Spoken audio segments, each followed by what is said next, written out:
तुम्ही बंगालमध्ये मला टार्गेट केलं तर मी सगळ्या देशाला हादरवून टाकेल। निवडणुकीनंतर मी संपूर्ण देशाचा प्रवास करेन।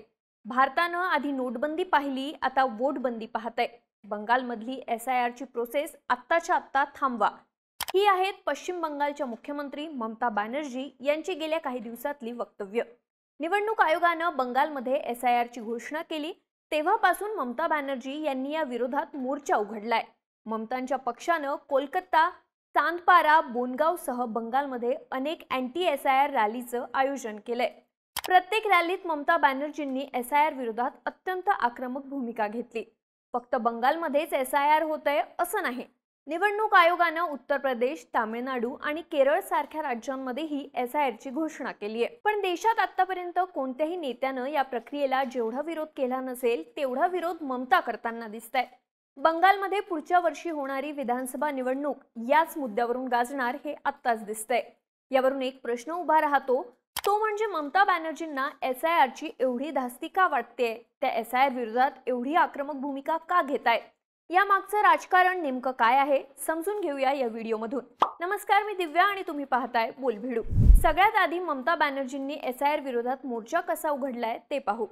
ममता बॅनर्जी SIR विरोधात थेट रस्त्यावर उतरल्या आहेत। त्यांनी आधी राजधानी कोलकाता, त्यानंतर बांगलादेश बॉर्डरवरच्या बोनेगाव इथं अँटी SIR रॅलीचं आयोजन केलं। त्यांनी नुकताच चांदपारा ते ठाकूरनगर दरम्यान 3 किलोमीटरचा SIR विरोधी मार्चही काढला होता। तृणमूलच्या कार्यकर्त्यांना राज्यभरात 100हून अधिक ठिकाणी कार्यक्रम आयोजित करायला त्यांनी सांगितलंय। या कार्यक्रमांना विजय संमेलन असं नाव देण्यात आलंय। ममतांनी काही दिवसांपूर्वी निवडणूक आयोगालाही एक पत्र लिहिलं होतं। या पत्रात त्यांनी SIR वर आक्षेप घेत याची तुलना NRCशी केली होती। पश्चिम बंगालमध्ये SIR तत्काळ थांबवण्यात यावा अशी मागणी त्यांनी आयोगाकडे केली होती। ममता बॅनर्जींनी राज्यातल्या अधिकाऱ्यांना आदेश दिलाय की SIR च्या प्रक्रियेला आंधळेपणानं फॉलो करू नका। त्यांनी जिल्हाधिकाऱ्यांना मतदार नोंदणी रद्द होणाऱ्या केसेसचा मागोवा घेण्याचे आदेश दिलेत। त्यासाठी जिल्हाधिकारी, प्रांताधिकाऱ्यांसोबत अनेक बैठका घेतल्यात। या सगळ्यांमुळे राज्यातल्या नोकरशाहीवर दबाव निर्माण होतोय। एकूणच काय तर SIR विरोधात जे काही करता येईल ते करण्याचा ममता बॅनर्जींचा प्रयत्न आहे। आता त्या एवढं सगळं कशासाठी करतायत, या मागचं राजकारण नेमकं काय ते पाहू। SIR बाबत विरोधकांचा सर्वात मोठा आक्षेप म्हणजे या माध्यमातून निवडणूक आयोग मतदारांना मतदानापासून रोखतोय। SIR चा वापर मुस्लिम आणि अल्पसंख्याकांची नावं मतदार यादीतून वगळण्यासाठी केला जातोय। त्याचा थेट फायदा भाजपला होतो असं विरोधकांचं म्हणणं आहे। बिहारमध्ये काँग्रेसनं याच मुद्द्यावरून SIR चा विरोध केला होता। ममता बॅनर्जींनी बंगालमध्ये सुद्धा हीच भूमिका घेतली आहे। भाजप मुस्लिम आणि निर्वासितांची मतं कमी करण्यासाठी SIR चा वापर करत असल्याचं त्यांचं म्हणणं आहे। आता ही मतं ममता बॅनर्जींसाठी एवढी महत्त्वाची का आहेत हे समजून घेण्यासाठी आपल्याला त्यांचं मुस्लिम पॉलिटिक्स समजून घ्यावं लागेल। पश्चिम बंगालमध्ये मुस्लिम समाजाची लोकसंख्या 27 ते 30% आसपास आहे। मुर्शिदाबाद, मालदा, उत्तर दिनाजपूर आणि हावडा यासारख्या जिल्ह्यांमध्ये तर हे प्रमाण 35 ते 50% आहे।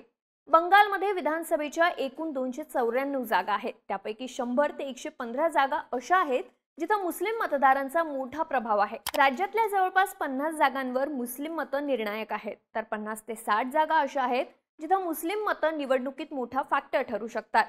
त्यामुळे बंगालमध्ये जो पक्ष 70 ते 80% मुस्लिम मतं मिळवतो त्या पक्षाला हरवणं जवळपास अशक्य बनतं। ममता बॅनर्जींचा खरा खेळ आहे तो हाच। बंगालमधल्या मुस्लिम मतदारांचा विचार केला तर त्यांनी सुरुवातीला डाव्या पक्षांना साथ दिली, त्यामुळे राज्यात सलग 34 वर्षे कम्युनिस्ट सरकार राहिलं। पण 2011 मध्ये ममता बॅनर्जींची एंट्री झाली, तेव्हापासून मुस्लिम मतदार तृणमूल काँग्रेसकडे शिफ्ट झाले।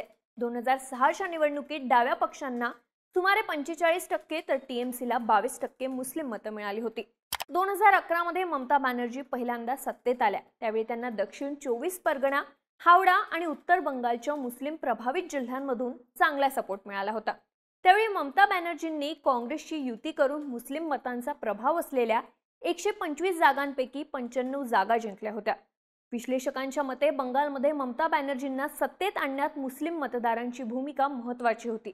त्यानंतर पुढच्या 2 निवडणुकांमध्ये ममता बॅनर्जींनी मुस्लिम मतं पूर्णपणे आपल्या बाजूने वळवली। लोकनीतीच्या सर्व्हेनुसार 2016च्या निवडणुकीत 50 ते 55% मुस्लिम मतदारांनी तृणमूल काँग्रेसला मतदान केलं, तर उर्वरित मतं डावे पक्ष आणि काँग्रेस आघाडीत विभागली गेली। याचा फायदा ममतांना होऊन त्या सलग दुसऱ्यांदा सत्तेत आल्या। 2016 मध्ये तृणमूल काँग्रेसनं मुस्लिम मतांचा प्रभाव असलेल्या 125 पैकी 90 जागा जिंकल्या। 2019च्या लोकसभा निवडणुकीत ममतांना मिळणाऱ्या मुस्लिम मतांचं प्रमाण तब्बल 70% पोहोचलं। त्या निवडणुकीत तृणमूलनं बंगालमधल्या 42 पैकी 22 जागा जिंकल्या होत्या। महत्त्वाचं म्हणजे बांगलादेशला लागून असलेल्या बॉर्डरवरच्या सर्व जागांवर तृणमूलचंच वर्चस्व होतं। 2021च्या विधानसभा निवडणुकीतही हाच ट्रेंड कायम राहिला।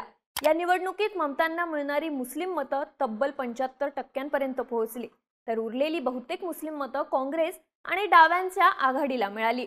भाजपला मिळणाऱ्या मुस्लिम मतांची टक्केवारी दुहेरी आकड्यांपर्यंतही पोहोचली नाही। 294 पैकी 215 जागा जिंकत ममता बॅनर्जींनी ही निवडणूक क्लीन स्वीप केली। अशा प्रकारे पुन्हा एकदा मुस्लिम मतदारांनीच ममता बॅनर्जींना सत्तेत आणलं। आता 2026च्या विधानसभा निवडणुकीतही ममता बॅनर्जींचा याच मुस्लिम मतदारांवर डोळा आहे। त्यांना सोबत घेऊन आपण सलग चौथ्यांदा सत्तेत येऊ असा विश्वास त्यांना आहे।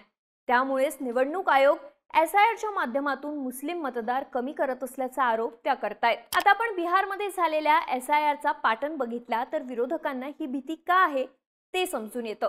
बिहारमध्ये SIRची जी फायनल लिस्ट आली त्यात दिसून आलं की बिहारच्या ज्या भागात मुस्लिम मतदार अधिक होते त्या भागातले सर्वाधिक मतदार कमीच झाले। बिहारच्या पूर्वेकडचा सीमांचल हा मुस्लिम बहुल भाग आहे। SIR नंतर या भागात मतदारांची संख्या सरासरी 7.7% कमी झाली। महत्त्वाचं म्हणजे संपूर्ण बिहारमध्ये 6% आसपास मतदार कमी झाले होते। सीमांचलातील सरासरी त्यापेक्षा अधिक होती। आता बंगालमध्येही SIR नंतर मुस्लिम बहुल भागातले मतदार कमी होतील अशी भीती ममता बॅनर्जींना आहे। त्यामुळेच त्यांनी SIRचा एवढा तीव्र विरोध सुरू केलाय। दुसरीकडे निवडणूक आयोगानं पश्चिम बंगालमध्ये SIRची घोषणा केल्यानंतर बंगाल बांगलादेश सीमेवर लोकांच्या मोठ्या रांगा लागल्याचं दिसून आलं। सोशल मीडियावर अनेक व्हिडिओ व्हायरल झालेत ज्यात शेकडो लोक बंगाल सोडून बांगलादेशात परत जात असल्याचं दिसतंय। हे सगळे लोक बांगलादेशातून अवैध मार्गाने भारतात आले होते। मात्र निवडणूक आयोगानं SIR मोहीम सुरू केल्यावर ते बंगाल सोडून परत जात असल्याचं बोललं जातंय। एकूणच काय तर SIR मोहिमेनंतर मुस्लिम आणि अल्पसंख्याकांची मतं कमी होऊ शकतात अशी भीती ममता बॅनर्जींना वाटते। त्यामुळेच याच्या विरोधात त्या एवढी आक्रमक भूमिका घेत असल्याचं दिसतंय। आता याचा परिणाम बंगालच्या निवडणुकीवर कशा प्रकारे होतो हे पाहणं महत्त्वाचं ठरेल। तुम्हाला काय वाटतं? ममता बॅनर्जींना SIRची एवढी अडचण का आहे? तुमची मतं आणि प्रतिक्रिया आम्हाला कमेंट करून नक्की सांगा आणि अशाच माहितीपूर्ण व्हिडिओजसाठी बोलबिडूच्या YouTube चॅनलला सबस्क्राइब करायला विसरू नका।